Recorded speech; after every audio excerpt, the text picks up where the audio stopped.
అది అంటే వైసీపీ వాళ్ళ భాషలో చెప్పాలంటే ప్రొడిగల్ సన్, దారి తప్పిపోయిన బిడ్డ. రాజశేఖర రెడ్డి గారు తరచు అంటుంటారు. చిట్ట చివరి నిమిషంలో ఆయన జనసేన నుంచి వైసీపీకి వచ్చారు.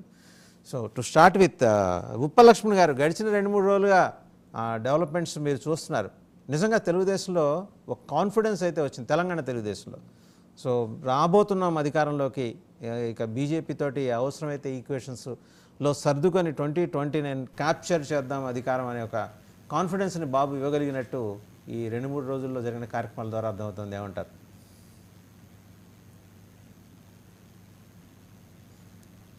లక్ష్మణ్ గారు మ్యూట్లో ఉన్నారు, మీరు అన్మ్యూట్ చేసుకోండి. ఆయన ముఖ్యమంత్రి అయ్యాక, సరే అంతకుముందు పలుసార్లు వచ్చాడు పోయాడు, ముఖ్యమంత్రి అయ్యాక మొదటిసారి వచ్చారని బేగంపేట ఎయిర్పోర్ట్ నుంచి ఇంటికి ఒక రోడ్ షో, మళ్ళీ నిన్న తెలుగుదేశం పార్టీ ఆఫీస్కు రెండవ రోడ్ షో, 2 రోడ్ షోలు జరిగాయి. ఇది మీరు అన్నట్టు ఈవెంట్ అనే పదం వాడారు కాబట్టి రోడ్ షోలు కూడా ఒక ఈవెంట్ లాగా కనపడ్డాయి. కార్యకర్తల జోష్ రాకుండా ఏముండదు, ఉంటుంది ఖచ్చితంగా. కాకపోతే నాయకుల్లో కూడా జోష్ రావాలి. నాయకులు కరువైపోయారు కదా. నాయకుల్లో జోష్ రావాలి అంటే పార్టీ బాధ్యతలు, ముఖ్యమైనటువంటి నాయకులు ఎవరు అన్నది సెలెక్ట్ చేసుకొని పార్టీ బాధ్యతలు ఇక్కడ అప్పగించాలి. ఇప్పుడు జాతీయ పార్టీ, జాతీయ అధ్యక్షుడు, జాతీయ ప్రధాన కార్యదర్శి అని హోదా ఒకవేళ రాకపోయినా జాతీయ హోదా ఆ పార్టీ అలా నిర్మాణం చేసుకొని ఉంది కాబట్టి మరి ఎందుకు ఇప్పటి వరకు కాసాని జ్ఞానేశ్వరం వెళ్ళిపోయి ఇదేం చేసి 8 నెలలు 9 నెలలు అయిపోయింది, ఇంతవరకు అధ్యక్షునే పెట్టలేదు. మరి ఏమో, మరి రావు గారు ఏమన్నా నిన్న ఈయన అంతర్గత సమావేశంలో ఏమైనా నిర్ణయం తీసుకున్నారో మనకైతే తెలియదు. రావు గారు చెప్పాలి. పార్టీ ప్రెసిడెంట్ ఇప్పుడు పగ్గాలు పట్టుకుని నడిపించే నాయకుడు అయితే కావాలి కదా పార్టీకి. నాయకుడు ఉంటేనే కదా పార్టీ ముందుకెళ్తుంది. ఒక పరిణామం ఏంటంటే గత కేసీఆర్ అంటే గత 10 ఏళ్ళు పరిపాలించిన కేసీఆర్ ఎప్పుడు రెచ్చగొట్టే ధోరణితోనే ముందుకెళ్ళాడు. అంటే ఆంధ్ర వాళ్ళు వేరు, తెలంగాణ వాళ్ళు వేరు అన్నట్టు. ప్రత్యేక తెలంగాణ కోసం రెచ్చగొట్టడము, అవన్నీ ఉద్యమాలు చేయడము, అవన్నీ ఒక ఎత్తు అయితే, రాష్ట్రం విడిపోయిన తర్వాత కూడా అదే ధోరణిని అవలంబిస్తూ తను ఎంత అసలు ఆయన దగ్గర ఉన్న మంత్రివర్గం కానీ ఇతరులకు కానీ ఏదైనా సమస్య వస్తే ఆంధ్రప్రదేశ్ వాళ్ళను ఎంత చిన్న చూపు చూసేవారు. అది ఎవరో కాదు, ఈవెన్ జర్నలిస్టులకు కూడా, ఆ కార్యాలయంలో పనిచేసే డస్కుల్లో కూడా వీళ్ళు ఆంధ్ర, వీళ్ళు తెలంగాణ, తెలంగాణ యొక్క వార్తలను తెలంగాణ వాళ్ళే చూడాలా అనే గొడవల వరకు వెళ్ళాయి. అది మంచి పరిణామం అయితే కాదు.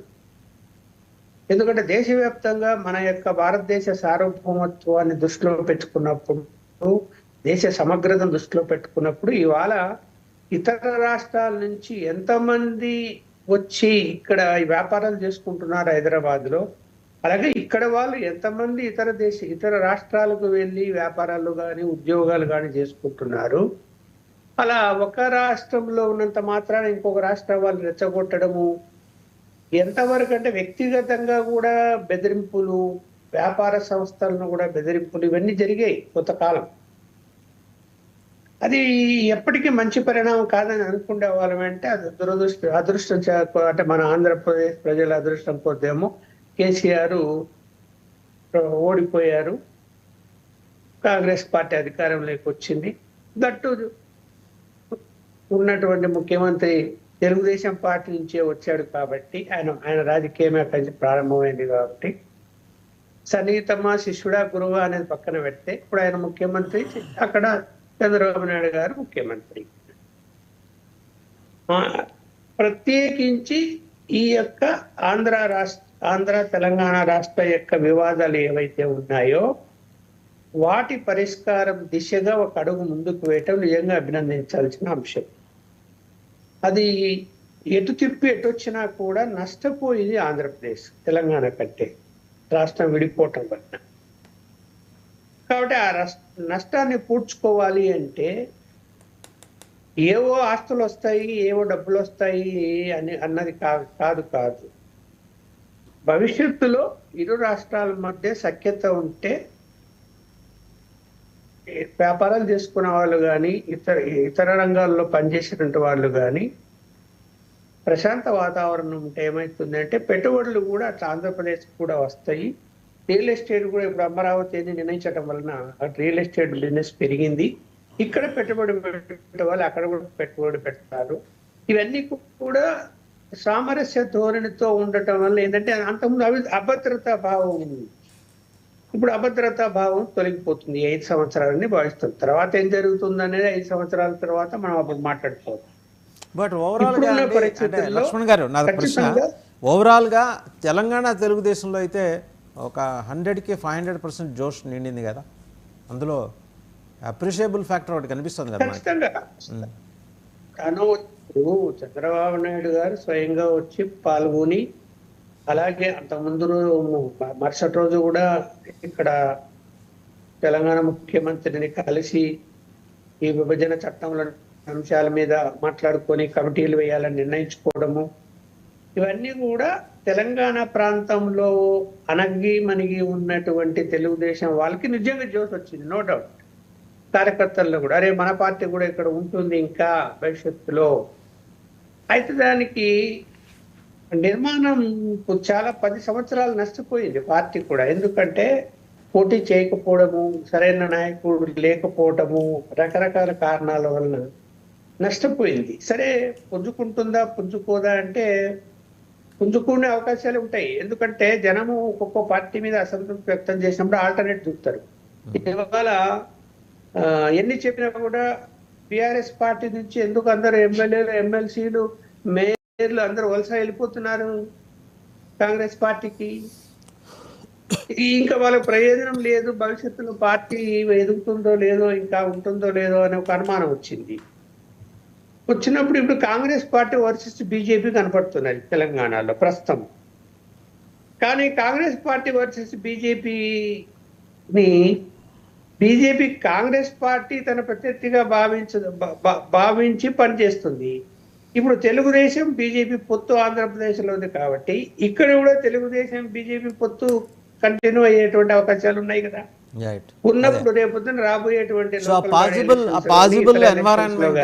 పాజిబుల్ ఎన్వైరాన్మెంట్ కోసం బహుశా నిన్న మొన్న ప్రియాంబుల్ ఎక్సర్సైజ్ చంద్రబాబు గారు చేసి ఉంటారనుకుంటున్నారు. మళ్ళీ మీ దగ్గరకు వస్తాను లక్ష్మణ్ గారు. ఒకసారి శివపార్వతి గారి దగ్గరికి వెళ్దాం, ఆ జనసేన అధికార ప్రతినిధి. శివపార్వతి గారు నమస్తే అండి.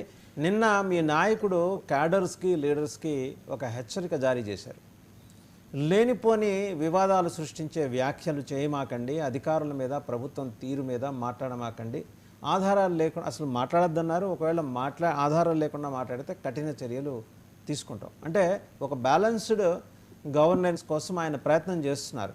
అందులో మరి ఎందుకు ఈ రకమైన హెచ్చరిక ఆయన జారీ చేయాల్సి వచ్చింది? ఎవరైనా దారి తప్పుతున్నారా? అలాంటి అనుమానం ఆయనకి ఏమన్నా వచ్చిందా, లేకపోతే ఆల్రెడీ దానికి సంబంధించిన రుజువులు ఉన్నాయా? బాస్ గారు, ముందుగా మీకు ప్యానెల్లో ఉన్న పెద్దలకి 99 వీక్షకులకి గుడ్ మార్నింగ్ అండి. రుజువులని కాదు, ఇప్పుడు ఎలా అయిపోయిందంటే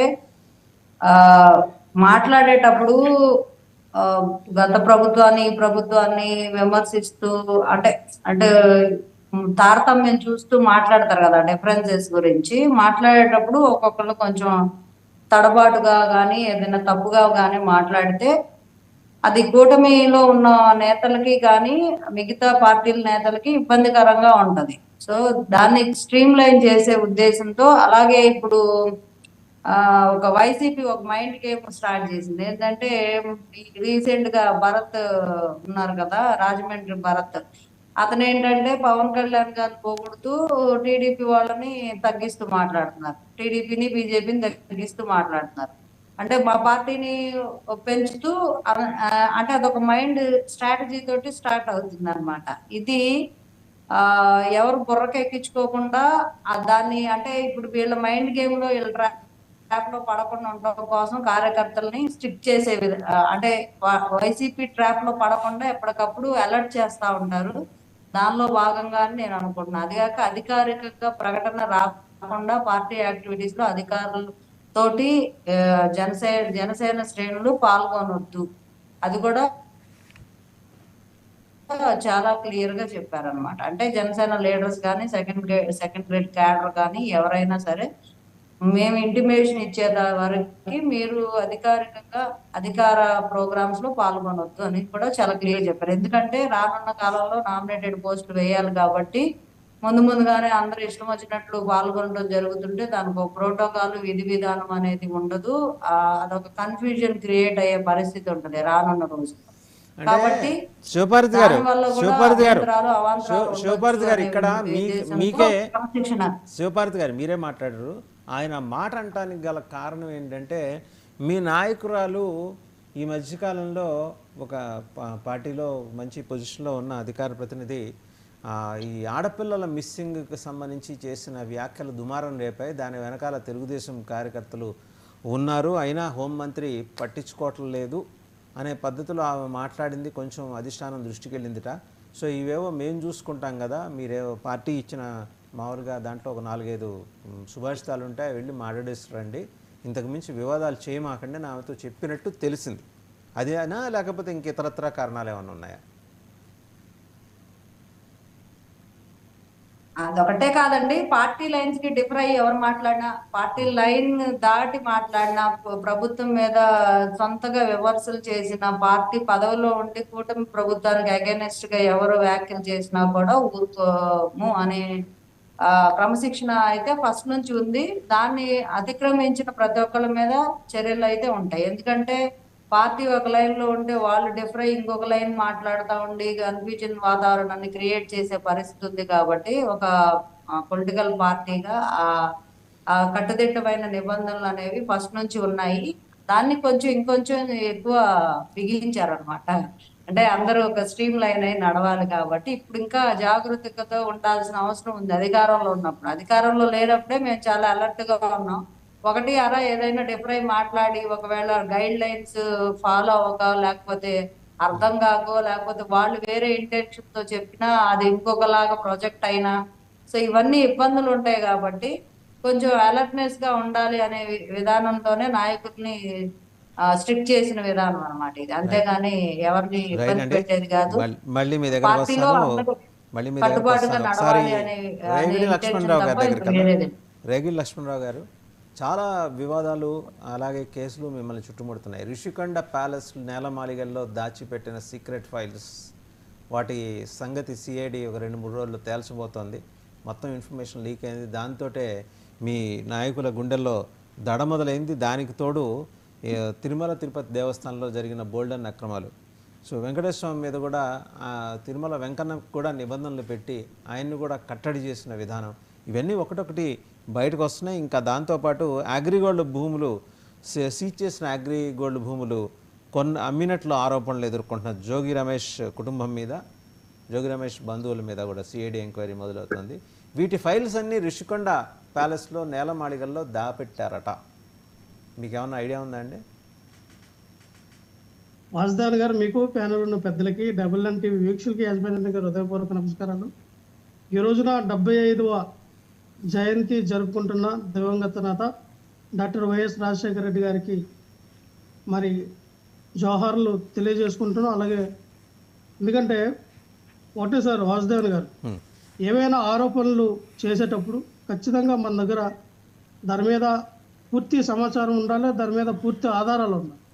ఏమి లేకుండా గొడ్డు కలిసి మొహం మీద పడేస్తే వాళ్ళే పడుకుంటారులే అనే ఆరోపణలు కానీ చేస్తే ఇవన్నీ కూడా ప్రజలు గమనిస్తున్నారు. నిజంగానే ఆ రిషికొండ ప్యాలెస్ని, రిషికొండలో కట్టినటువంటి కట్టడాలని వీళ్ళంతా హైలైట్ చేశారు. జగన్మోహన్ రెడ్డి గారు కట్టినటువంటి 700 కోట్లు పెట్టి కట్టినటువంటి మరి ఉత్తరాంధ్రలో శ్రీకాకుళంలో ఉద్దానం కిడ్నీ సమస్యల గురించి అటువంటి నిర్మాణాలను ఎందుకు చూపించట్లా? మీకు కట్టిన మెడికల్ కాలేజీలు ఎందుకు చూపించట్లా? మీకు కట్టినటువంటి చాలా ఉన్నాయి గవర్నమెంట్ తాలూకు భవనాలు, అవి ఎందుకు పోర్టులు ఉన్నాయి, అవన్నీ ఎందుకు చూపించట్లా? కాకపోతే ఏంటంటే ఈ రోజున జోగి రమేష్ గారు అన్నారు. జోగి రమేష్ గారు నిజంగానే ఆయన అగ్రిగోల్డ్ భూముల యొక్క ఆయన నిజంగా వాళ్ళ కుటుంబ సభ్యులు కానీ చూపిస్తారు, ఏం లేదు, ఏం చూపిస్తారంటే అమ్మకానికి పెట్టుబడి ఉంటే దర్యాప్తు చేయమని చెప్తా ఉన్నాం. ఖచ్చితంగా దర్యాప్తు చేయాలి, అందులో నిజాలు ప్రజలకు తెలియపరచాలి. నిజంగా ఆయన తప్పు చేస్తే అరెస్ట్ చేయాలి. ఎందుకంటే ఏమి లేకన్నా ప్రతి ఒక్కరి మీద ఏదో ఒక అలిగేషన్ తీసుకురావడం, ఈ మంత్రి అది చేశాడు, ఆ రోజా గారు ఆడదాం ఆంధ్రలో 100 కోట్లు స్కామ్ జరిపింది, లేదంటే ద్వారంపూడి చంద్రశేఖర్ రెడ్డి గారు ఇంకో స్కామ్ చేశారు. ఇవన్నీ కూడా ఏంటంటే మా డైవర్షన్ పాలిటిక్స్ అండి. వీళ్ళు వచ్చి 4 రోజులు అవుతా ఉంది, వీళ్ళు ఇచ్చినటువంటి సూపర్ 6 ఏమైంది, వీళ్ళు చెప్పినటువంటి హామీలు ఏమని, సంక్షేమ పథకాలు ఇప్పటి వరకు కూడా అమలు చేసిన పరిస్థితుల్లో లేరు. రోజు కూడా శ్వేతపత్రాల రిలీజుల్లో వీళ్ళు రికార్డ్ బ్రేక్ చేసేటట్టు ఉన్నారు. ఎందుకంటే ఎక్కడ కూడా వీళ్ళకంటూ ఒక ఏమంటారు ఒక క్లారిటీ లేదండి. అధికారంలోకి వచ్చారా కానీ పరిపాలన ఏ విధంగా గాలిలో పెట్టాలి, ఏ విధంగా తీసుకెళ్ళాలి, ఒక 46 ఇయర్స్ ఉన్నటువంటి విజనరీకి అర్థం కావట్లేదు. ఎందుకంటే ఆయన అనుభవజ్ఞులు చాలా మంది అంటారు, ఆయన అనుభవం ఏమవుతా ఉంది. ఈ రోజున ఇరు రాష్ట్ర ముఖ్యమంత్రులు కూడా భేటీ అయిన తర్వాత సుదీర్ఘంగా 2 గంటలు చర్చలు జరిపిన తర్వాత ఏం మాట్లాడారండి? సైబర్ క్రైమ్ గురించి, అక్కడ డ్రగ్స్ గురించి, మాదక ద్రవ్యాల గురించి, మన ఆంధ్రప్రదేశ్ నుంచి ఎక్కువ వెళ్తున్నాయని చంద్రబాబు నాయుడు గారు అంటా ఉన్నారు. అంటే ఏ రకంగా మన వ్యవస్థ పనిచేస్తామని, ఏ రకంగా పోలీస్ వ్యవస్థ పనిచేస్తామని, అసలు ఎక్కడి నుంచి ఆ డ్రగ్స్ వస్తున్నాయి, ఆ మాదక ద్రవ్యాలు అవనియండి, లేదంటే ఆ గంజాయి అవనియండి, ఏంటి దీన్ని కట్టడి పరిస్థితులు ఏంటండి, దానిపైన దృష్టి సారించాలి. మా కార్యకర్తలను కొట్టడం, మా నాయకుల మీద ఇల్లు మీద కోడుకుట్లేసి జులుం చూపించడం కాదు. అలాగే వాసుదేవన్ గారు వాళ్ళు అడిగినటువంటి మన రాష్ట్రం నుంచి మనకి టీటీడీ నుంచి ఆస్తులు అడగడం జరుగుతుంది, దాని గురించి క్లారిటీ ఇవ్వాల. ఏదైతే 558 టీఎంసీ కృష్ణా జలాల పైన దాని గురించి క్లారిటీ ఇవ్వలేదు. అలాగే 7 మండలాలు విలీనమైన మండలాలు కూడా అడుగుతూ ఉన్నారని వార్తలు, దానిపై క్లారిటీ ఇవ్వాల. ఏదైతే మరి మనకి ఉన్నటువంటి మచిలీపట్నం, గంగవరం, అలాగే కృష్ణాపట్నం పోర్టులో వాటా అడుగుతూ ఉన్నారని దానిపైన క్లారిటీ ఇవ్వాలి. మీరేవో ఊహించేసుకొని అవన్నీ వాటి మీద క్లారిటీ ఇవ్వమంటే నాకు అర్థం కాదు. వాళ్ళ ఎజెండాలో అవి లేవు, లేని వాటిని మీరు ఊహించేసుకుని వాటి మీద క్లారిటీ అంటే పొద్దున్న లేస్తే మీరు అడిగే ప్రశ్నలు సమాధానాలు ఇచ్చుకోవడం ఒకటే నా ప్రభుత్వం చేసేది. సార్ ఖచ్చితంగా ఊహించుకునేది కాదండి. ఊహించుకునేది అంటే ప్రతి ఒక్క మెయిన్ స్ట్రీమ్ మీడియాలో ఏవి రావు. మెయిన్ స్ట్రీమ్ మీడియాలో మీలాంటి అనుభవజ్ఞులైన జర్నలిస్టులు కూడా దానిపై మాట్లాడుతూ ఉన్నారంటే ఖచ్చితంగా అవన్నీ ఉన్నాయనే మరి దానికి క్లారిటీ ఇవ్వాలి కదా ప్రజలకు. తెలంగాణ కాంగ్రెస్ మంత్రులు చేసిన వ్యాఖ్యల్ని మేము ఉదాహరించాం. మా దగ్గర అంత ఇన్ఫర్మేషన్ లేదు. తెలంగాణ కాంగ్రెస్ మంత్రుల దగ్గర ఇన్ఫర్మేషన్ ఉంది, తెలుగుదేశం పార్టీ దగ్గర ఉంది. ఎలాగో డాక్టర్ రావు గారు మాట్లాడతారు, ఇద్దరి దగ్గర ఉంటుంది గ్యారంటీగా. వాసుదేవన్ గారు దాని గురించి మాట్లాడారా? లేదు, ఓటుకు నోటు కేసులో మన ఇద్దరం దొరికిపోయాం, ఓటుకు నోటు కేసులో మన ఇద్దరం నిందితులమే అయినందుకు నువ్వు సీఎం అయ్యావు, నేను సీఎం అయ్యాం, ఈ ఓటుకు నోటు కేసు నుంచి మనం బయటపడాలంటే ఖచ్చితంగా కాంగ్రెస్ పార్టీకి వెన్నుపోటు పొడిచి బీజేపీ సహకారంతో ఆ తెలంగాణలో నువ్వు పార్టీని మళ్ళీ బీజేపీ సహకారంతో ఒక సీఎం కావు అని ఏమైనా మాట్లాడుకున్నారో అవన్నీ ప్రజలకు తెలియాలి. ఎందుకంటే ఈ రోజున రాహుల్ గాంధీ వచ్చినప్పుడు 5 ఏళ్ల పాటు మీరు ఒక్క మాట చెప్పలేదు. మీరేం నిర్ణయాలు తీసుకున్నారో వాళ్ళు ఏదో వచ్చి 4 రోజులు కాలేదు వాళ్ళు మాట్లాడేసుకున్నారని మీకు చెప్పాలి. ఏమడుగుతున్నారు సార్ లక్ష్మణరావు గారు మీరు? సార్ నేను అనేది ఏంటంటే ఖచ్చితంగా అన్ని ప్రజల్లో ఉన్నాయండి అనుమానాలు. ప్రతి ఒక్క ప్రజల్లో, ప్రతి ఒక్క సామాన్య కార్యకర్తలు, ప్రతి ఒక్క సామాన్యుల్లో ఈ యొక్క అనుమానాలు ఉంటాయి. మీరు ఎలాగైతే ఆరోపణలు ఈ పార్టీ వాళ్ళు చేస్తూ ఉన్నారో, మీరు ఎలాగైతే చెప్తా ఉన్నారో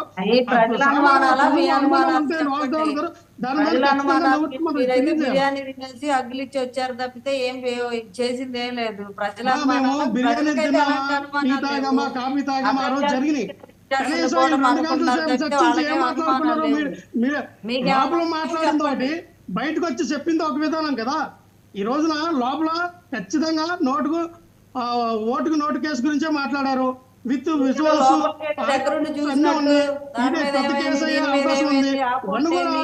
బీజేపీ చేతిలో ఒక అస్త్రంగా ఉన్నాయి. రేపొద్దున్న చంద్రబాబు నాయుడు గారు తోక జాడిస్తే కత్తిరించడానికి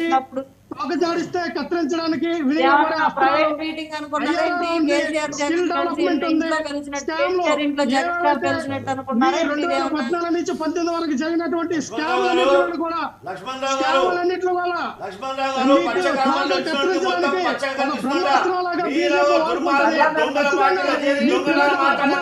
బీజేపీ ముఖ్యమంత్రి హోదా సిగ్గుండాలో మాట్లాడడానికి, ముఖ్యమంత్రి హోదాలో ఓటు కేసు మాట్లాడడానికి మీ నాయకులాగా విచక్షణ లేకుండా చేస్తారా? సిగ్గు శరం ఉండాలో మాట్లాడడానికి మాట్లాడుతున్నారు. మాట్లాడే ముందు అర్థం చేసుకొని మాట్లాడండి. మాట్లాడే ముందు ఏం మాట్లాడుతున్నారు అర్థం చేసుకొని మాట్లాడండి. అవసరంగా డిబేట్లు అభాస్పాలు కాకండి. ఆల్రెడీ మీ పార్టీకి సిగ్గుపోయింది. ఆల్రెడీ మీ పార్టీకి బుద్ధి చెప్పారు ప్రజలు. ఆ ఉన్న 11 సీట్లు కూడా ఊడిపోతాయి. అది గుర్తుపెట్టుకోవాలి. ఫస్ట్ ఒక మినిస్టర్ రాష్ట్రానికి రాష్ట్రం అభివృద్ధి కోరి తెలుగు రాష్ట్ర ప్రజలని అభివృద్ధి కాంక్షించి ముఖ్యమంత్రి గారే వచ్చి ఇక్కడ మాట్లాడితే తెలుగు రాష్ట్ర ప్రజల భవిష్యత్తు గురించి మాట్లాడితే ఓటుకు నోటు కేసు మాట్లాడతావా? బుద్ధుండాలి. అసలు ఏం మాట్లాడుతున్నావు? అసలు నీకు తెలుసా? చెప్పారా? నీకు చెప్పారా? అని చెప్పినా నీకు చెప్పారా? నీ మీద పరువు నష్టం కేసు వస్తే అర్థమైందా? పరువు నష్టం కేసు వస్తే నీ మీద, నీ పార్టీ మీద. నేనేమంటున్నా, ఓటుకు నోటు కేసు మాట్లాడామని చెప్పేసి తెలుగుదేశం పార్టీని బదనాం చేస్తే మాత్రం నీ మీద పరువు నష్టం కేసు వేస్తాను, గుర్తుపెట్టుకో. మాట్లాడే ముందు ఏం మాట్లాడుతున్నా ఆలోచించుకొని మాట్లాడాలి. రేవంత్ రెడ్డి గారు కూడా టీడీపీ నుంచి వెళ్ళిన వ్యక్తే. వీళ్ళకి అపనయ సంబంధం ఉంది ఖచ్చితంగా. మళ్ళీ నాయకుడు ఎక్కడికి వచ్చాడు? ఆకాశం నుంచి చూడబడ్డా? జగన్మోహన్ రెడ్డి ఎక్కడి నుంచి పడ్డాడు? ఆకాశం నుంచి చూడబడ్డా? ఇది మీరు ఎంత చంద్రబాబు నాయుడు గారిని ఒక బాధ్యత తెలంగాణలో అర్థరహితంగా మాట్లాడే వాళ్ళతో డిబేట్ చెప్పండి. ఎంతమంది ఏం మాట్లాడుతున్నాడు? అర్థమైందా మాట్లాడడానికి? ఏం అర్థం మీద మాట్లాడేది? మాట్లాడతారు. కనీసం పెద్ద పెద్ద నాయకులు కూడా కలవడానికి అపాయింట్మెంట్ ఇవ్వలేదు చంద్రబాబు నాయుడు గారు. నీకు తెలుసా? చూసావా? కలవడానికి కూడా అపాయింట్మెంట్ ఇవ్వాల. తెలియదు మాట్లాడక లక్ష్మణరావు గారు, తెలియదు మాట్లాడకండి. ఏఎస్రావు గారు మీలాంటి కష్టమైన నాయకులు ఏమంటున్నా? తెలియదు మాట్లాడకండి, తెలియదు మాట్లాడకండి. వేరే వాళ్ళ ఇంట్లో ఏళ్ళు పెట్టమాకండి. మీ బతుకు మీరు చూసుకోండి. ఆ పార్టీలో ఏళ్ళు పెట్టమాకండి. మీ పార్టీ ఏ విధంగా ఉందో చూసుకోండి ఫస్ట్.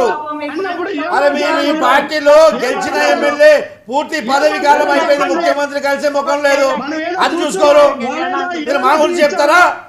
రైట్ లక్ష్మణరావు గారు, మాట్లాడతారా మీరు? లక్ష్మణరావు గారు మళ్ళీ మీ దగ్గరకు వస్తాను. లక్ష్మణరావు గారు ఓకే, లక్ష్మణరావు గారు మళ్ళీ మీ దగ్గరకు వస్తా. ఒకసారి డాక్టర్ రావు గారి దగ్గర. డాక్టర్ రావు గారు, ఇందాక ఉపలక్ష్మి గారు మాట్లాడుతూ కూడా మీ పార్టీ అంతర్గత నిర్మాణం తెలంగాణలో దాని మీద ఏమైనా దృష్టి పెట్టారా? ఎందుకంటే జోష్ అయితే కనిపించింది మొత్తం.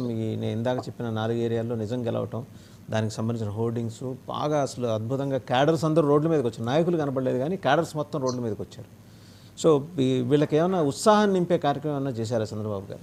వాసుదేవన్ గారు, తెలుగుదేశం పార్టీ తెలంగాణ గడ్డ మీద పుట్టింది. తెలుగుదేశం పార్టీ సూర్యచంద్రుడు ఉన్నంత వరకు తెలంగాణలో కానీ, తెలుగు ప్రజలు ఎక్కడ ఉంటే అక్కడ, తెలంగాణలో కానీ ఆంధ్రలో కానీ తెలుగు ప్రజలు ఎక్కడుంటే అక్కడ తెలుగుదేశం పార్టీ చిరస్మరణీయంగా ఉంటుంది. ఇక్కడ నాయకులు లేనంత మాత్రాన తెలుగుదేశం పార్టీ చేసినటువంటి, మీరు నాయకులే కదా, లేరండి నేనే అనలా. అంటే రాష్ట్రానికి ఒక అధ్యక్షుడు లేనంత మాత్రాన మాకు పాలిట్ బ్యూరో సభ్యులు ఉన్నారు, రాష్ట్ర కార్యవర్గం. లక్ష్మణ్ గారు కాసాని జ్ఞానేశ్వర్ గురించి అడిగారు. వాంది ఎందుకంటే ఇక్కడ వాడుకో భూ కబ్జాదారుడు ఏదో లాబింగ్ చేసి వచ్చాడు, మాతోడు మోసం జరిగింది, వాడు పోయింది, అయిపోయింది. అతను పోయిన తర్వాత పార్టీ నడవట్లేదా? పార్టీ కార్యక్రమాలు అన్నీ మేము చేస్తున్నాం కదా, దాంట్లో ఏ విషయం లేదు. మా అంతర్గత విషయాలు.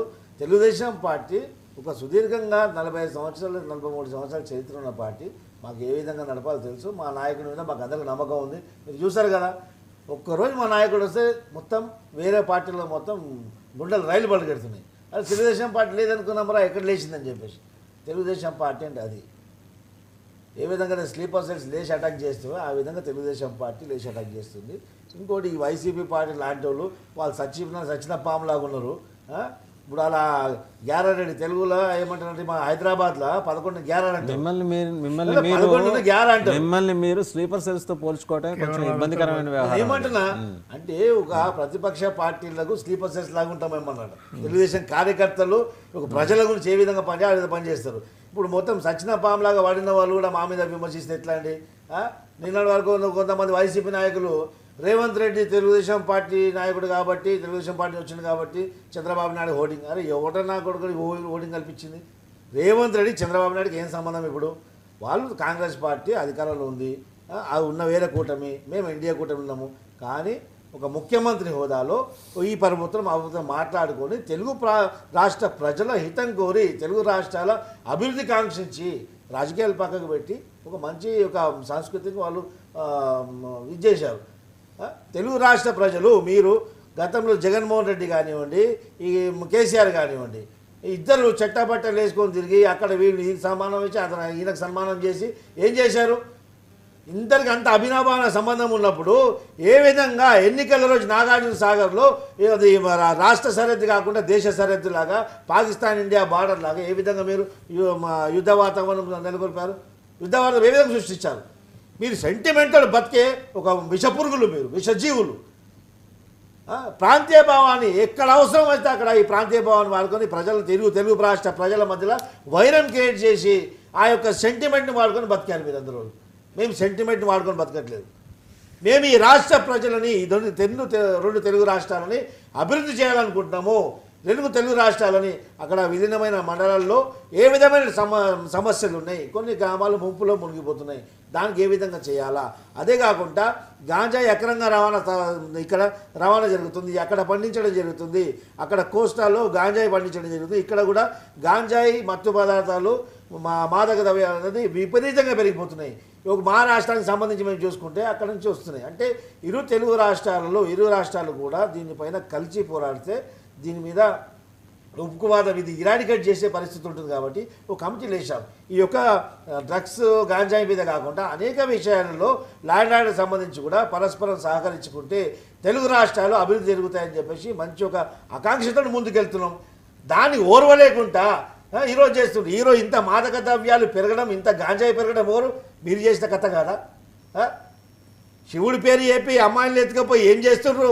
వైఎస్ఆర్సీపీలో శివుళ్ళు ఉన్నారు తెలియదా? సిగ్గుపోతుంది. ఇంకా నోరిపుతా నేను ఏం మాట్లాడతారండి? ఈరోజు మాట్లాడుతున్న ఈ పెద్ద మనిషి ఇద్దరు ముఖ్యమంత్రులు కూర్చొని ఓటుకున్నాడు కదా మాట్లాడతారా? బుద్ధి ఓటుకున్నాడు మాట్లాడి ఏమవసరం? ఓటుకున్నాడు కోసం ఏముంది ఇక్కడ? ఆధారాలు లేకుండా ఈ దుర్మార్గుడు పెట్టినటువంటి కేసు అది గుర్తు పెట్టుకోవచ్చు. చేస్తారండి మీ నాయకుడు చేసినటువంటి ఆర్థిక నేరస్తులు కాదు కదా, మీ నాయకుడు చేసినటువంటి దేశ సంపద దోచుకున్నాడు కాదు కదా, మీ నాయకుడిలాగా ఈడీ కేసులు లేవు కదా, మీ నాయకుడిలాగా సిబిఐ కేసులు లేవు కదా. ఈ రోజు 32 కేసులు ఉంది, 33 కేసులు పెట్టుకోండి, 3 ఈడీ కేసులు పెట్టుకోండి. సుదీర్ఘంగా వేగు మీద కొనసాగించిన నేరస్తులు, అలాంటి నేరస్తులు నాయకత్వంలో పనిచేస్తున్న వీళ్ళు లక్ష్మణరావు గారు ఒక్క నిమిషం సార్.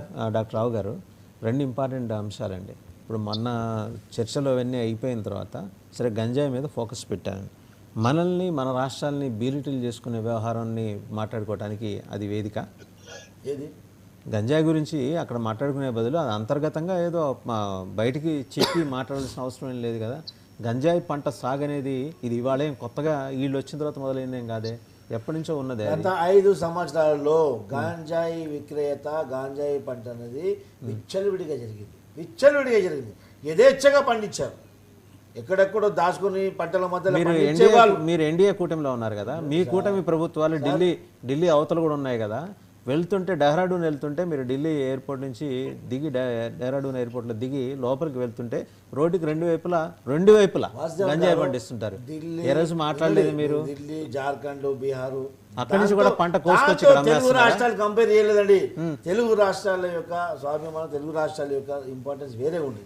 తెలుగు రాష్ట్రాలు ఎప్పుడు కానీ ఇలాంటి అక్రమాలకు ఎప్పుడు తావుయలేదు. ఏ ప్రభుత్వం కానివ్వండి, గతంలో ఉన్నట్టు కాంగ్రెస్ ప్రభుత్వం కూడా చేయలేదు. కానీ ఈ వైసీపీ లాంటి ప్రభుత్వాలు, ఈ వైసీపీ నేరస్తులు ఎప్పుడు కానీ నేరస్తులు ప్రోత్సహిస్తారు. హోమ్ సెక్రటరీ స్థాయిలో కూర్చొని మాట్లాడుకునే అంశం అండి అది. సీఎంలు మాట్లాడాల్సిన అంశాలు చాలా ఉన్నాయి. సీఎంలు మాట్లాడుకోవాల్సిన అంశాలు ఇక్కడ నేరస్తులు అక్కడ తలదాచుకుంటే, అక్కడ నేరస్తులు ఇక్కడ తలదాచుకుంటే పరస్పరంగా ఈ నేరాలను అరికట్టడానికి కేవలం గాంజాయే కాదండి, ఇక్కడ అమ్మాయిలను తస్కరించడము, హ్యూమన్ ట్రాఫికింగ్, ఇలాంటి అనేక నేరాలు గత 5 సంవత్సరాలు చెప్పుకోలేనటువంటి నేరాలు జరుగుతున్నాయి. ఇంకొకటి దాన్ని అరికట్టడానికి ఈ యొక్క కమిటీ వేశాం. అది మంచిదే కదా, తప్పేముంది? ఇవన్నీ సరే. ఋషికొండ ప్యాలెస్ లో నేలమాళిగలో దాపెట్టిన ఫైల్స్ అన్ని తీస్తున్నాం. నేలమాళిగలో దాగబెట్టినటువంటి ఫైళ్ళు తిరుపతి వెంకన్నకు సంబంధించినటువంటి ఆ ఆభరణాల యొక్క డీటెయిల్స్ మొత్తం తీస్తున్నాం. ఏ విధంగా అయితే కరుణాకర్ రెడ్డి కానివ్వండి, మీ వైవి మోహన్ రెడ్డి కానివ్వండి, వీళ్ళందరూ ఏ విధంగా అయితే తిరుపతిలో తిరుమల యొక్క సంపదను ఏ విధంగా మీరు దోచుకున్నారో మేము అన్నీ కూడా బయటికి తీస్తాము. ఏ విధంగా అయితే రత్నాలు మానికలన్నీ ఎక్కడి నుంచి గాయపడినాయో, ఎక్కడి నుంచి అక్కడ దొంగతనాలు జరిగాయో అవన్నీ కూడా బయటికి తీస్తాము. తిరుపతి వెంకన్న యొక్క ఆభరణాల యొక్క లిస్టు శ్వేతపత్రం విడుదల చేయబోతుంటుందనే అన్ని డిపార్ట్మెంట్లలో అన్ని వ్యవస్థల్లో ఈరోజు శ్వేతపత్రం విడుదల చేస్తాము. వీళ్ళు చేసినటువంటి అరాచకాలు ఈ యొక్క గ్యారారెడ్డి కన్నిమరుగే విధంగా చేస్తాం. సీజ్ చేసిన అగ్రిగోల్డ్ భూముల్ని ఆయన అమ్ముకున్నట్టు జోగి రమేష్ మీద, ఆయన కుటుంబం మీద, ఆయన బంధువుల మీద ఆరోపణలు వచ్చాయి. ఆల్రెడీ సిఐడి ఒక డీటెయిల్ రిపోర్ట్ డీజీపీ గారికి సబ్మిట్ చేస్తుంది. ఇవి కేవలం బెదిరించడానికి వాడతారా, లేకపోతే ఫర్దర్గా నిజంగానే అరెస్టుల దాకా వెళ్తారు? చట్టం తన పని తాను చేసుకుపోతుంది వాసుదేవన్ గారు. మేము ఇక్కడ కక్ష సాధింపు చర్యలకు దిగట్లేదు. మేము పరిపాలన కొనసాగించాలా, రాష్ట్రం యొక్క అభివృద్ధి కాంక్షించి మేము వెళ్తున్నాం ముందుకు. మేము కక్ష సాధించుకోవాలంటే ఇప్పుడు వైసీపీ నాయకులు ఎవరు కూడా ఆంధ్రప్రదేశ్లో కనిపించరు. మేము ఒకరు పగ తెచ్చుకోవాలనుకుంటే ఇట్లా మేము అలాంటి పోదలుచుకోలేము.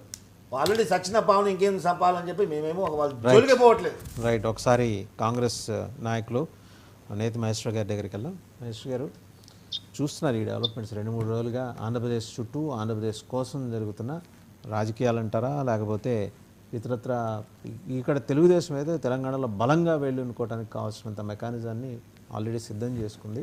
రేపు పొద్దున 2029కి బీఆర్ఎస్ని పక్కన పెట్టేసి బీజేపీ తెలుగుదేశం గవర్నమెంట్ ఫామ్ చేసే దిశగా ఏర్పాట్లు అయితే జరుగుతున్నాయి. ఓ పక్క మీరేమో అక్కడ మేము ఎదిగామంటారు, పెరిగామంటారు కాంగ్రెస్ ఆంధ్రప్రదేశ్లో. అలాంటి సూచనలు అక్కడేం కనిపించట్లా.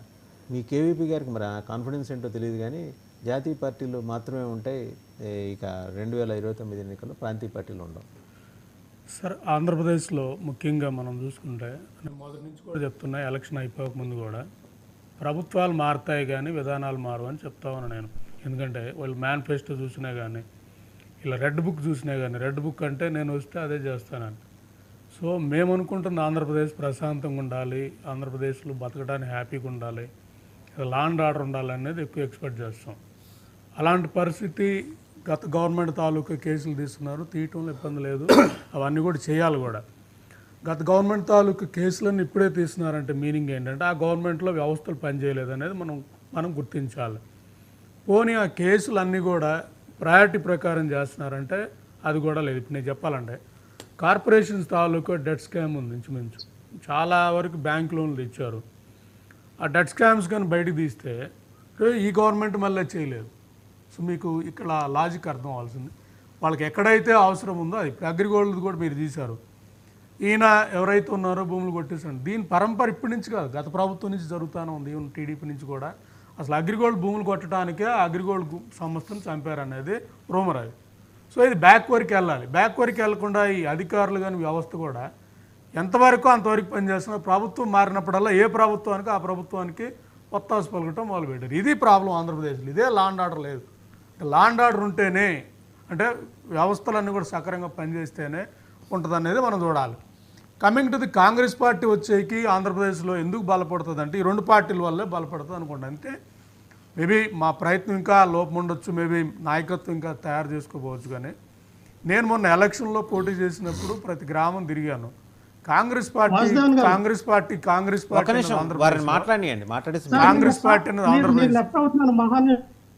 డిబేట్ ఉంది. సరే అండి, రైట్. కాంగ్రెస్ పార్టీ అనేది ఆంధ్రప్రదేశ్లో నేను చూసాను సార్. ఎందుకంటే ప్రతి కులంలో కానీ ప్రతి వర్గంలో కానీ స్వతంత్రంగా పెరిగిన నాయకులు ఉన్నారు. మీకు చూసుకుంటే ఒకప్పుడు కాంగ్రెస్ పార్టీలో రాజశేఖర రెడ్డి వర్గం ఎలాగ ఉందో అంతే స్థాయిలో మిగతా వర్గం కూడా ఆంధ్రప్రదేశ్లో ఉంది. అంటే కావూరు సాంబశివరావు కానీ, సో ఈయన రాయపాటి సాంబశివరావు కానీ, ఇలా కమ్మ వర్గం ఉంది, కాపు వర్గం ఉంది, దళితులు ఉన్నారు, అలాగే రెడ్డి వర్గం, ప్రతి ఒక్కరు కూడా స్వతంత్రంగా ఉన్నారు. వాళ్ళు ఎవరు కూడా చేయలు కట్టుకొని నుంచున్న బాపత అయితే లేదు.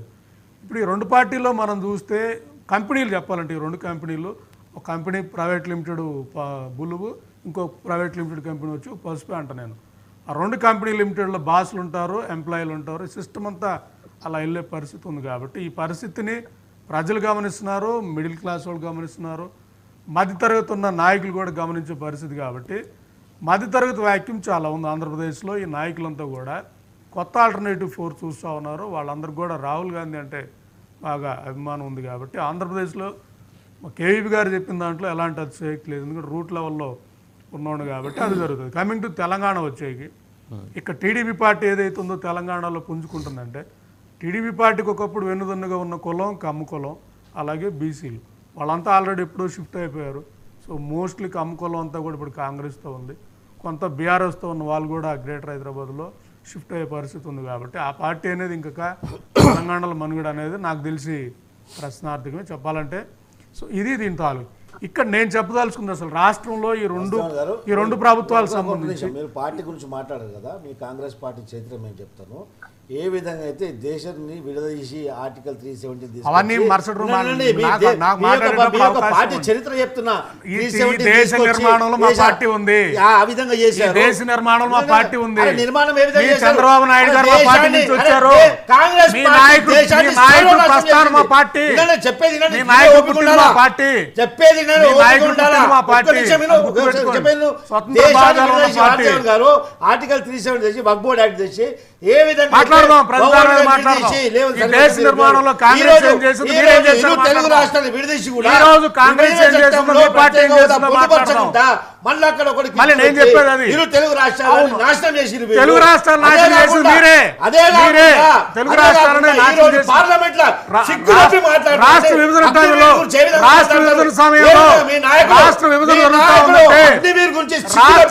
జరుగుతా ఉందంటే సమైక్యాంధ్రం నాటమాడాడు. రాష్ట్ర విభజన జరుగుతా ఉంటే సిగ్గుండాలి ప్రతిపక్ష పార్టీ నాయకుడుగా. విభజన తాలూకా అంశాలు మాట్లాడకుండా రెండు కలిసి సిద్ధాంతం మాట్లాడిన నాయకుడు, రెండు కలిసి సిద్ధాంతం మాట్లాడాడు. కాంగ్రెస్ పార్టీ కాదు నాశనం చేసింది ఆంధ్రప్రదేశ్, మీ పార్టీ నాశనం చేసింది, మీ పార్టీ నాశనం చేసింది. విభజన సమయంలో సక్రమంగా వ్యవహరించుంటే సమైక్యాంధ్ర. ఇప్పుడు కూడా నేను చెప్తున్నా, నిన్న రెండు పార్టీలు మీటింగ్ జరిగాయి.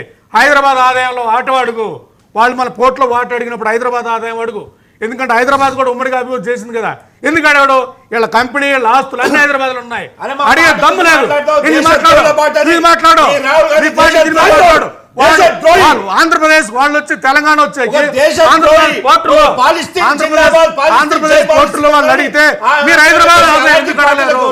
హైదరాబాద్ ఆదాయం ఎందుకు అడగలేదు? ఎందుకంటే మీ కంపెనీ ఏడ ఉంది, మీరు ఏడా ఉన్నారు, మీ ఆస్తులన్నీ ఏడా ఉన్నాయి కాబట్టి భయం. తెలంగాణలో హైదరాబాద్ ఆదాయం అడిగితే మమ్మల్ని కొడతారని భయం. మా పార్టీ నుంచి వచ్చాడు మీ నాయకుడు, మీ పార్టీ నాయకుడే మా పార్టీ, మీ పార్టీ నాయకుడు పుట్టిందే మా పార్టీ నుంచి, మీ పార్టీ నాయకుడు పుట్టిందే మా పార్టీ నుంచి. నేను అనేది ఇప్పుడు అవును అవకాశం ఇచ్చింది కాంగ్రెస్ పార్టీ, అవకాశం ఇచ్చింది కాంగ్రెస్ పార్టీ. అప్పుడు అవకాశం ఇచ్చింది రాజగోపాల్ నాయుడు, నీకు ఇచ్చింది కాంగ్రెస్ పార్టీ. అలాంటి నాయకులు ఎదగడానికి అవకాశం ఇచ్చింది కాంగ్రెస్ పార్టీ. నేను చెప్తుంది అదే, కొత్త వాళ్ళకి అవకాశం రావాలంటే కాంగ్రెస్ పార్టీ కావాలి, కాంగ్రెస్ పార్టీ కావాలి. కానీ మహేశ్వర్ గారు, ఇప్పుడు షర్మిల గారి యాక్షన్ ప్లాన్ ఏంటి? ఆవిడ ఇప్పుడు జగన్మోహన్ రెడ్డి గారు ఎలాగూ ఎంపీగా కంటెస్ట్ చేస్తానంటున్నారు. సో ఆమె ఏమన్నా పులిబెందుల నుంచి ఎమ్మెల్యేగా కంటెస్ట్ చేసే అవకాశం ఉందా? ఈ ఖాళీ అవుతుంది కాబట్టి, ఆ స్థానం ఖాళీ అవుతుంది కాబట్టి ఇదంతా స్పెక్యులేషన్, పొలిటికల్ స్పెక్యులేషన్. నేనేమి అథెంటిక్గా ఇది జరుగుతుందని చెప్పట్లా. బాగా స్ప్రెడ్ అయింది, ఒక సెక్షన్ ఆఫ్ మీడియాలో స్ప్రెడ్ అయింది. అండ్ మీ పార్టీలో కూడా దీని మీద చర్చ జరుగుతుంది. If such is the case, Pulivendula నుంచి ఆమె రాజశేఖర రెడ్డి గారి లెగసీని కంటిన్యూ చేయడం కోసం ఆమె అక్కడి నుంచి కంటెస్ట్ చేసి గెలిచే అవకాశాలు. సార్ ఇక్కడ వారసత్వం అంటే మన ఇంటి పేరు కాదు, మన జనరల్గా వారసత్వం అంటే ఇంటి పేరు అనుకుంటారు. ఇప్పుడు జనరల్గా ఎన్టీ రామారావు వారసత్వం అంటే ఎన్టీ రామారావు సిద్ధాంతం, ఆయన ఆదర్శం వెళ్ళాలి, అంటే ఆయన ఏంటి, ఆయన విధానం ఏంటి వెళ్ళాలి. అలాగే రాజశేఖర రెడ్డి గారి వారసత్వం అంటే వాళ్ళ సిద్ధాంతం, వాళ్ళ వర్షం వెళ్ళాలి. ఇక్కడ చూసుకుంటే ఆంధ్రప్రదేశ్లో ఈ వైసీపీ పార్టీ వచ్చేకి జనరల్గా రాజశేఖర రెడ్డి గారి టైంలో ఆయన రైతుల పక్షపాతిగా ఉన్నాడు, లౌకికవాది, ఏ రోజు కూడా మతత్వ శక్తులతో ఉండలేదు. అలాగే మూడోది వచ్చేకి స్వతంత్రంగా ఉన్నాడు, అన్ని గ్రూపులను కలిపి వెళ్ళినాడు ఆయన. యాక్చువల్గా కుల ప్రస్తావన కూడా ఆయన ప్రస్తావన టైంలో లేదు.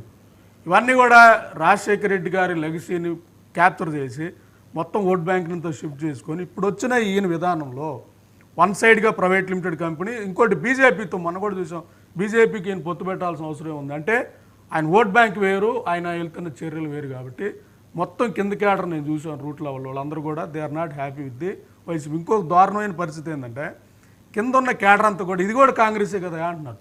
వాళ్ళు వైసీపీ కూడా కాంగ్రెస్ కదా అంటున్నాను నేను. అమ్మ కాంగ్రెస్ వేరు వైసీపీ వేరు అని చెప్తుంటే మమ్మల్ని సోనియా గాంధీ కాపాడింది మద్దతు అంటే సోనియా గాంధీ కాపాడిన వాళ్ళకి అర్థమవుతుంది, కానీ వైసీపీ కాంగ్రెస్ అనేది అర్థం కాలేదు. ఇప్పుడు ఈ పరంపరలో షర్మిల గారు దీని మీద మాట్లాడటం, షర్మిల గారు అవుట్ రైట్గా దీని మీద వర్కౌట్ చేయడం, మీరు చూసారా మాట్లాడే విధానంలో ఇవన్నీ కూడా చూసినప్పుడు ఆబ్వియస్గా షర్మిలారెడ్డి గారికి ఆంధ్రప్రదేశ్లో రాజశేఖర రెడ్డి గారు వారసత్వం దట్టు కాంగ్రెస్ పార్టీ కాబట్టి మోర్ స్కోప్ ఉంది. ఆ పరంపరలో ఆమె కానీ మీరు అన్నట్టు పులివెందులకు కానీ కంటెస్ట్ చేసి గెలవటం అనేది జరుగుతుంది. ఎందుకంటే పై ఎలక్షన్లో దట్టు గవర్నమెంట్ రూలింగ్ కూడా ఉన్న పరిస్థితి కాబట్టి, వైసీపీ లేని పరిస్థితి కాబట్టి ఫెయిర్గా ఎలక్షన్ జరిగే విధానం పులివెందుల్లో వస్తే షర్మిలారెడ్డి గారు గెలిచే అవకాశం ఉంటుంది. అది ఇంకా మనం స్పెక్యులేషన్. బట్ ఆంధ్రప్రదేశ్లో అయితే ఈరోజు జరుగుతున్న ఈ కార్యక్రమం రాజశేఖర రెడ్డి గారి దీంతో వారసత్వం ఎవరనేది, వారసత్వం అంటే ఇంటి పేరు కాదు, వారసత్వం అనేది ఆశయాలు. సో ఆయన లౌకికవాదం, రైతు పక్షపాతి, అన్ని వర్గాలను కలిపికెళ్ళారు. రాజశేఖర రెడ్డి గారి ప్రభుత్వాలు అన్ని కులాలు ఉన్నాయి, అన్ని వర్గాలు ఉన్నాయి, అన్ని స్వతంత్రంగా మాట్లాడేవాళ్ళు నాయకులు ఉన్నారు.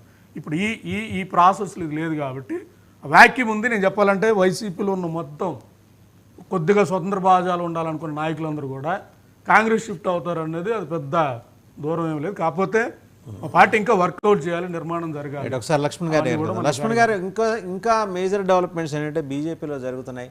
అలాగే కిరణ్ కుమార్ రెడ్డి గారిని ఆంధ్రప్రదేశ్ రాష్ట్ర బీజేపీ శాఖ అధ్యక్షునిగా త్వరలోనే నియమించే అవకాశం ఉన్నాయన్నమాట. ఈమె 2 ఏళ్ల పదవీ కాలం పూర్తయిందో లేదో తెలియదు, కానీ ఒకవేళ పూర్తయ్యేదాకా ఆగి తర్వాత ఆయన నియమించే అవకాశాలు ఉన్నాయంటున్నారు. అండ్ ఇందాక డిస్కస్ చేసినట్టు 2029కి తెలుగుదేశం బీజేపీ కాంబినేషన్లో అలయన్స్లో వీలైతే జనసేన కూడా తెలంగాణలో తెలుగుదేశం ప్రభుత్వం ఏర్పాటు కావడానికి కావాల్సిన ప్రయత్నాలు మొదలైనట్టేనా? తెలంగాణ ముందే అంటే 28కే వస్తాయి కదా, అదే 28కి. అంతేకాకుండా మరి ఈ ఎన్నికల ముందు కేంద్ర బీజేపీ నాయకత్వం ఎమ్మెల్యే ఎన్నికలు తీసుకొస్తాము అనేటువంటి ప్రకటన కూడా చేసి దానికి సంబంధించిన కమిటీ కూడా వేసింది.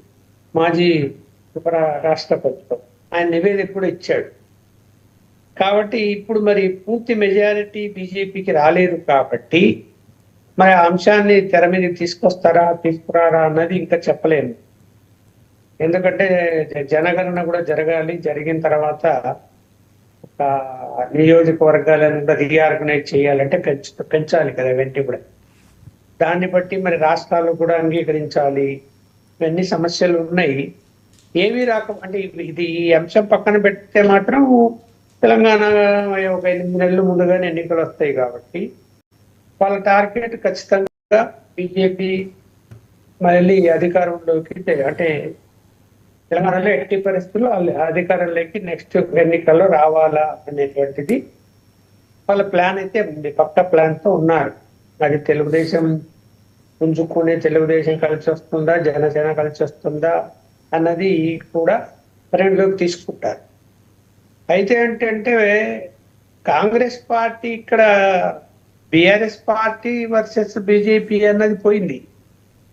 బీఆర్ఎస్ పార్టీ అనేది ఇంకా మరి లేస్తుందో లేదో మనం చెప్పలేం, కానీ ఇప్పుడున్న పరిస్థితుల్లో ఏ సెంటిమెంట్ తీసుకొని వాళ్ళు రెచ్చగొట్టి జనంలోకి వస్తారు అన్నది చూడాలి, వేచి చూడాలి. నాకున్న అవగాహన మేరకు ఈ దరిదాపుల్లో ఏ సెంటిమెంట్ రెచ్చగొట్టే అవకాశాలు అయితే ఏమి కనపడలేదు. ఒకవేళ ఈ యొక్క ఆంధ్రప్రదేశ్ తెలంగాణ విడిపోయినటువంటి సమస్యల మీద ఏదైనా సెంటిమెంట్ రెచ్చగొట్టాలనే ప్రయత్నం చేయొచ్చు ఏది బీఆర్ఎస్ పార్టీ. ఏదో చూడు ఇప్పుడు వాళ్ళున్న సమయంలోనే 7 మండలాలు ఇచ్చేశారు, మా దగ్గర నుంచి ఆర్డినెన్స్ జారీ చేసి లాక్కున్నారు అని మాట్లాడుతున్నారు. అలాగే 5 గ్రామాల గురించి మాట్లాడుతున్నారు. 5 గ్రామాలంటే కొంచెం సబబుగా ఉంది తప్ప 7 మండలాలు గురించి రెచ్చగొట్టాలనే ప్రయత్నం చేసి ఎవరు రెచ్చగొట్టడం లేదు. మరి మాట్లాడుతున్నారు కానీ ఎక్కడ కూడా సామాన్య మానవులు ఎవరు కూడా వాటి గురించి చర్చించుకోవటం లేదు. అలా ఏదైనా అవకాశం ఇస్తే కాంగ్రెస్ పార్టీ రెచ్చగొట్టేటువంటి పరిస్థితులు ఉంటాయి, కానీ రెచ్చగొట్టిన మాత్రాన తేరుకుంటుంది అంటే తేరుకునే పరిస్థితి లేదు. ఏది బీఆర్ఎస్ పార్టీ ఉన్నటువంటి వాళ్ళు కాంగ్రెస్ పార్టీలోకి వలసలు వెళ్ళిపోతున్నారు. అది ఇంకా బీజేపీ కూడా గేట్లు తెరిచింది, కానీ వాళ్ళు ఏం చెప్తున్నారంటే రాజీనామా చేస్తారమ్మంటున్నారు. మేము రాజీనామా చేయకుండా తీసుకోము, మా విధానం అదే, చేసి రండి, లేదా 2/3 మెజారిటీతో రండి అంటే విలీనం చేయండి. ఇది జరుగుతున్నది. ఇంకా ఆంధ్రప్రదేశ్కి వచ్చేసరికి మనము టార్గెట్ ఎలా ఉంటుంది అంటే, అక్కడ కూడా 2029లో బీజేపీ అది పొత్తుతో కాకుండా ఒంటరిగానే అధికారంలోకి రావాలనే ఆలోచనలో కూడా ఉంది. అంటే తెలంగాణలో కానీ ఆంధ్రాలో కానీ అది సాధ్యమా కాదా అనేది ఇప్పుడు చెప్పలేము. కానీ ఇంకొక 2 సంవత్సరాలు గడిచిన తర్వాత వాళ్ళ పార్టీ యొక్క పరిస్థితి ఎలా ఉంటుంది, ఇంప్రూవ్.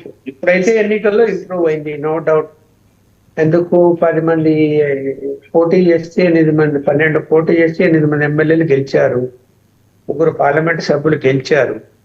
అయితే గెలవడానికి కారణం ప్రధానంగా తెలుగుదేశం పార్టీ. బీజేపీ సొంతంగా గెలిచింది ఒక సీటు కూడా లేదా. తెలుగుదేశం పూర్తిగా సపోర్ట్ చేయటం వల్లనే, చిత్తశుద్ధితో వాళ్ళు కార్యకర్తలు పనిచేయడం వల్లనే బీజేపీకి ఆ స్థానం లభించింది కూడా. ఇంకా మరి ఏ ప్లాన్ మీద ముందుకు వెళ్తారు వాళ్ళు అంటే, ఏదైతే ఈ వైఎస్ఆర్సీపీ పార్టీ ఉందో ఆ పార్టీ ఇప్పుడు బలహీనపడింది, ఇంకా బలహీనపడాలి. ఆ పార్టీకి సంబంధించిన క్యాడరు నాయకులందరినీ కూడా బీజేపీ వైపు మళ్లించాలి అనే ప్రయత్నాల్లో భాగంగానే ఇప్పుడు మీరన్నట్టు కిరణ్ కుమార్ రెడ్డి గారిని రంగంలోకి తీసుకొస్తున్నట్టు తెలిసింది. కిరణ్ కుమార్ రెడ్డి గారికి బీజేపీ పగ్గాలు అప్పగించడం అంటే, ఆమె పదవీ కాలం ఉన్నా కూడా రాజీనామా చేస్తే ఇంకోరికి అప్పగిస్తారు. అదే పెద్ద పదవీ కాలంగా ఉందా లేదా అన్నది ఏం పెద్ద ఇష్యూ కాదండి.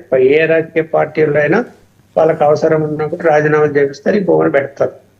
అందులో ఆమె పార్లమెంటు సభ్యురాలుగా ఎన్నికైంది కాబట్టి అవకాశం ఎక్కువ ఉంది కిరణ్ కుమార్ రెడ్డికి. కాదు, కిరణ్ కుమార్ రెడ్డిని ఇప్పుడు వాళ్ళు పెట్టడంలో వాళ్ళ ఆలోచన ఏమై ఉంటుంది అనుకుంటున్నారంటే, ఒక్క ఆంధ్రప్రదేశ్కే పరిమితం కాకుండా తెలంగాణలో కూడా ఉపయోగపడతాడు ఆయన. ఎందుకంటే కాంగ్రెస్ పార్టీలో, మన కాంగ్రెస్ పార్టీ మిత్రుడు ఏం చెప్తున్నాడో తెలియదు, కానీ ఇప్పుడు ఉన్నటువంటి కాంగ్రెస్ పార్టీలో ఉన్నటువంటి నాయకులు లో ఇప్పుడు 64 మంది అయితే, ఓ బీఆర్ఎస్ పార్టీకి ఒక 6 మంది వచ్చిన 70 మంది అనుకుంటే, ఆయనకు సంబంధించినటువంటి అంటే ఎవరు కిరణ్ కుమార్ రెడ్డితో ఆయన ముఖ్యమంత్రిగా ఉన్నప్పుడు ఆయన కొంతమందిని నాయకులను ఎంకరేజ్ చేయటము, పదవులు ఇవ్వడము, మంత్రి పదవులు ఇవ్వడము, ఇవన్నీ పరిగణలోకి తీసుకున్నప్పుడు కాంగ్రెస్ పార్టీలో కనీసం 30 మంది నాయకులు ఆయన అడుగుదాడల్లో నడుస్తున్నారు. ఇంకా ఆయన ఎలా చెప్తే అలా ముందుకు వెళ్తారు అన్నది కూడా ఒక సమాచారం. మరి అది చాలా చిన్న విషయం కాదు కదా. తెలంగాణలో ఒక షాక్ ఇచ్చేటువంటి అవకాశం ఒకవేళ కిరణ్ కుమార్ రెడ్డి గారికి సార్, కిరణ్ కుమార్ రెడ్డి గారికి ఇంకా అంత సేవ్ ఉందా అని. కాంగ్రెస్ పార్టీని నాశనం చేసిందే కిరణ్ కుమార్ రెడ్డి గారు సార్. వినండి, పార్టీలు నాశనం చేయడము పార్టీలు కాదు, వ్యక్తిగత సంబంధాలు చాలా ముఖ్యమైనవి. అన్నిటికంటే వ్యక్తిగత సంబంధాలను పట్టే కదా నా నాయకులు మారిపోతుంటారు. పార్టీలు ఎక్కువగా వ్యక్తిగత సంబంధాలు ఉండటం వలన పార్టీలు మారేట ఇప్పుడు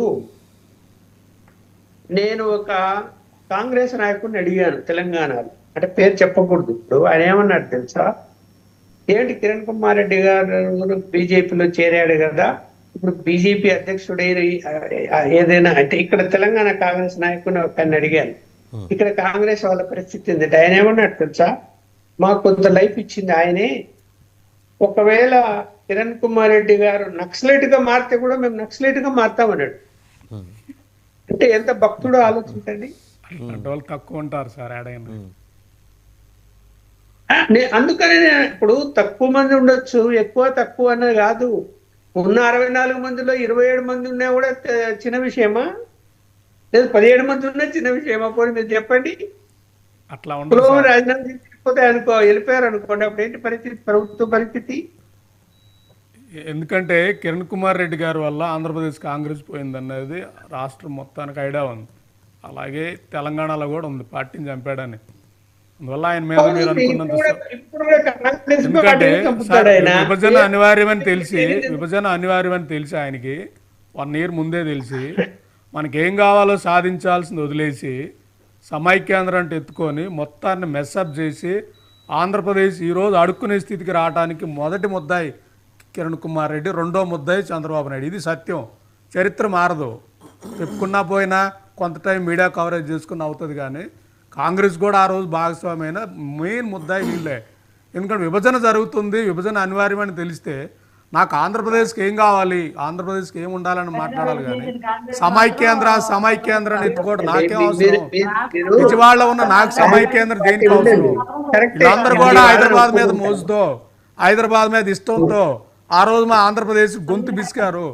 ఇప్పుడు అదే ఇష్టంతో వాళ్ళకి హైదరాబాద్లో కంపెనీలు, ఆస్తులు అన్నీ అదే ఇష్టంతో ఈ మధ్య జరిగిన డిస్కషన్లో కూడా వాళ్ళు ఆంధ్రప్రదేశ్లో పోర్టు అడిగితే వీళ్ళు అడగాలి కదా, హైదరాబాద్లో ఆదాయం ఎందుకు అడుగుతున్నారు ఆంధ్రప్రదేశ్లో పోర్టులు? అది ఉమ్మడి ఆస్తుల నుంచి అభివృద్ధి చేసామని చెప్పారు. మరి హైదరాబాద్ ఉమ్మడి ఆస్తులు కాకుండా తెలంగాణ ఆస్తుల నుంచి అభివృద్ధి చేసింది కాదు కదా. లాజిక్ ఏదైనా ఒకటే కదా. ఇది ఎందుకు అడగలేకపోతున్నారు? అడిగితే ఎక్కడేళ్ళ కంపెనీల మీద దాడి చేస్తారో, ఎక్కడేళ్ళని భయపెడతారో భయపెడతా ఉన్నారు హైదరాబాద్లో. ఇది కదా మా దౌర్భాగ్యం. వీళ్ళ కంపెనీలు మేము అదే చెప్పాం, ఆంధ్రప్రదేశ్కి మార్చండి మీ ఆర్ఓసి, హెరిటేజ్ కానీ లేదా భారతీయ సిమెంట్స్ కానీ ఇవన్నీ ఆంధ్రప్రదేశ్. అమ్మా మీ పార్టీ కూడా మార్చండి ఆంధ్రప్రదేశ్. మీరు ఆంధ్రప్రదేశ్ ముఖ్యమంత్రి, ఉప ముఖ్యమంత్రి అయితే ఈవెన్ పవన్ కళ్యాణ్ ఆస్తులు కూడా ఆంధ్రప్రదేశ్కి మార్చండి, మేము హ్యాపీ అవుతాం. నేను ఆంధ్రప్రదేశ్ గురించి మాట్లాడుతున్నానంటే ఆంధ్రప్రదేశ్లో ఉంటున్నా, ఆంధ్రప్రదేశ్లో ఆస్తుంది, ఆంధ్రప్రదేశ్లో జీవనం ఉంది. అక్కడ ఉంటే మీకు తెలుస్తుంది పరిస్థితులు, అక్కడ ఉంటే మీకు అర్థం వస్తుంది ఆంధ్రప్రదేశ్ పరిస్థితులు. మీరు ఎక్కడో పక్క రాష్ట్రాల్లో ఉండే ఆంధ్రప్రదేశ్కి గెస్టుల మాది వచ్చి పరిపాలించడం కాదు కదా, పక్క రాష్ట్రాల నుంచి వచ్చి గెస్టుల మాది పరిపాలించడం కాదు. ఇదే చెప్పదలుచుకుంది, ఇది నేను చెప్పదలుచుకుంది. ఇప్పుడు మీ కాంగ్రెస్ పార్టీ అధ్యక్షురాలు ఎక్కడుందమ్మా? హైదరాబాద్ లో కాదా ఉండేది? నేను చెప్తుంది అదేనండి, నేను చెప్తుంది సార్. నేను ఇక్కడ సార్ ఇక్కడ మీరు గుర్తుపెట్టుకోండి, కాంగ్రెస్ పార్టీలో సార్ అన్ని రాజకీయ పార్టీల వాళ్ళు ఎక్కడ ఉన్నారు సార్ నేను చెప్పేది రండి సార్. కాంగ్రెస్ పార్టీలో ఉన్న పార్టీలు దేశాన్ని హితం కోరే పార్టీలు, కాంగ్రెస్ దేశద్రోహ పార్టీ, అది కాంగ్రెస్ పార్టీ సార్ మీకు ఒక ఎగ్జాంపుల్ చెప్తా. కాంగ్రెస్ పార్టీలో మా షర్మిలా గారి మీద శంకర్ పద్మ గారు మాట్లాడారు, మాకు ఆ స్వతంత్రం ఉంది, Congress party private limited company కాదు, అది Congress party private limited company కాదు. కాంగ్రెస్ పార్టీలు అందరూ మాట్లాడతారు, డిస్కస్ చేస్తారు. అది ఉగ్రవాదులు ఎవరో మీకే తెలుస్తుంది. బీజేపీ తంటగా మీ పార్టీ ఉగ్రవాద పార్టీ. ఎన్టీ రామారావు ఆత్మ క్షోభిస్తుందా?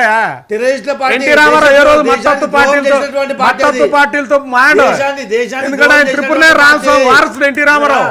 ఆ పార్టీని తీసుకెళ్లి బీజేపీ కలిపారు, ఆ పార్టీని తీసుకెళ్లి మద్దతు పార్టీలతో కలిపారు. మీరు మాట్లాడతారు మద్దతు గురించి, టెర్రరిస్టుల గురించి. దేశంలో టెర్రరిస్టులు అంటే మీరే, టెర్రరిస్టులు అంటే మీ బీజేపీ మీరే. విజయవాడ వస్తే అర్థం అవుతుంది. టెర్రరిస్ట్ గ్రూపులు అంటే మీరే ఎందాకంటారు స్లీపర్ సెల్ పనిచేస్తాయని మీరే చెప్తున్నారు. అవును, స్లీపర్ సెల్, టెర్రరిస్ట్ గ్రూపులకే స్లీపర్ సెల్ ఉండేది, టెర్రరిస్ట్ గ్రూపులకే స్లీపర్ సెల్ ఉండేది. చెప్తున్నారు. రైట్, లక్ష్మణ్ గారు కుడి ప్లీజ్ కంక్లూడ్. లక్ష్మణ్ గారు, ఇప్పుడు రాజకీయాల్లో ఎప్పుడు ఏ పరిణామాలు సంభవిస్తాయని చెప్పలేము. బీజేపీని అంత తక్కువగా అంచనా వేయడానికి లేదు, వాళ్ళ వ్యూహంలో వాళ్ళు ఉంటారు. దేశవ్యాప్తంగా కాంగ్రెస్ పార్టీ ఇప్పుడు మళ్ళీ బలపడింది కాబట్టి బలహీనపరిచే ప్రయత్నాలు అయితే చేస్తారు కదా. అదే అందులో భాగంగానే కిరణ్ కుమార్ రెడ్డిని 2 రాష్ట్రాల్లో ఉపయోగించుకుంటారు. రైట్.